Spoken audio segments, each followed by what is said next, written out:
بسيط لكنه صباح الفل عليكم. النهارده فطارنا بسيط لكنه من اللي بيشبع القلب قبل البطن. فطارنا النهارده عبارة عن فول بطماطم وحاجة بالبيض. النهارده هنحضر اول حاجة طاسة على النار نسخنها ونحط زيت، فلفل اخضر متقطع او لو مش حابين خلاص، فصين توم مهروسين. هنقلبهم شوية في الزيت، هنقلبهم شوية كده حلوين. بعدها اول ما يبدأوا يغيروا في اللون هنبدأ بقى نجيب شوية بابريكا علشان نغير اللون. ونضيف شوية بابريكا، هنقلب شوية كمان. بعدها بنكون مضربين طماطميتين، 2 طماطم في الخلاط، او كانت طماطم مسبكة عندنا شايفين ان احنا خلطناها عادي جدا. وهنحط في الطاسة على الثوم والفلفل والبابريكا بعد ما حطيناهم على بعضهم كلهم وخلطناهم. هنبدأ بقى نشوف لو محتاجة طماطم تاني على حاجة حسب مقدار الفول اللي انت هتحطيه او هتستخدميه، على حسب عدد الافراد اللي عندك هتضيفي طماطم قد ايه. بعدها هنقلبهم شوية ونسيبهم يتسبكوا. هنحط توابلنا، عبارة عن ملح، فلفل اسود، لو عندك اي توابل، حبة مرقة ماجي، ولو حابة تضيفي شطة تمام، مش حابة مستخفية بالفلفل الاخضر اللي انت حطيتيه في الاول بعد الثوم يبقى كده تمام جدا قوي.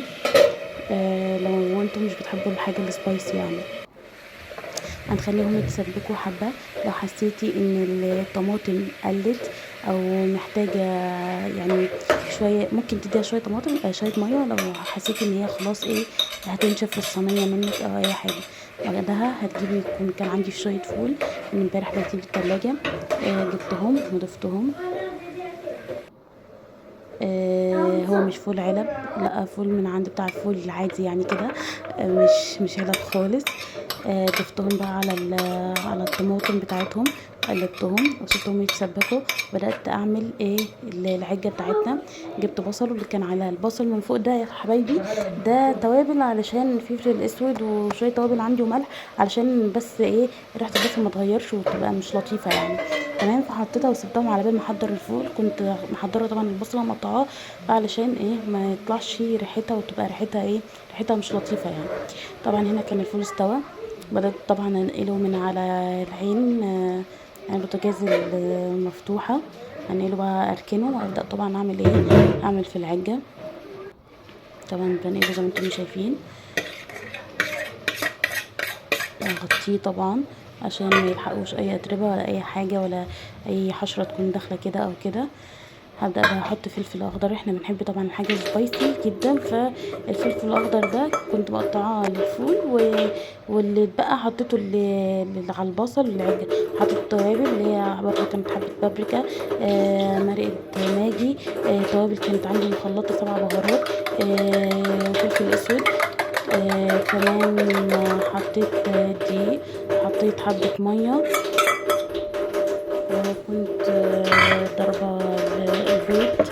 بدأت أقلبهم كده بعضهم بقى كلهم عشان يختلطوا مع بعضهم يعملوا خلطة كده مع بعضهم بقى على الدقيق والبصل والتوابل اللي جبت طاسة حطيتها على النار سخنتها كويس.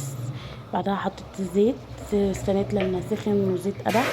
بدأت بقى احط العجة بتاعتي او خليط العجة بتاعتي اللي احنا قلنا طبعا من شوية، عبارة عن دقيق وبصل، توابل، ملح، فلفل اخضر، بيض، مش اكتر ولا اقل. طبعا هنا كانت حمرت بقى شوية زيادة عندي من الجوانب لان الطاسة عندي مش مظبوطة تمام، بس طبعا عادي، احنا عندنا بنحبها كده يعني، الاولاد بيحبوها كده. ممكن انت لو مش بتحبوها كده بقى تبداي حصل منك كده، بس ان شاء الله مش هيحصل منك كده. تبداي تحوشي الحواوشي عادي مش هيحصل اي حاجه.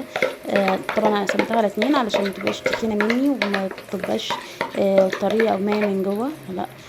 قسمتها على 2. طبعا دي كانت تاني قرص من العجه حطيته. طبعا هنا كان خلاص استوى. هبدأ بقى اني انقلهم. طبعا هنا كنت حضرت خلاص بقى خلصت، ده الفول وده عجة وده خيار، حطيت خيار عليهم يعني. وطبعا ده كان التقديم النهائي مع كوباية بقى شاي وعيش بلدي، وكلي بقى وتهني وتبسطي. هو حاجة خفيفة، ولكن طالما انت حباها وعاملاها من قلبك هتبقى حاجة جميلة. شكرا، باي.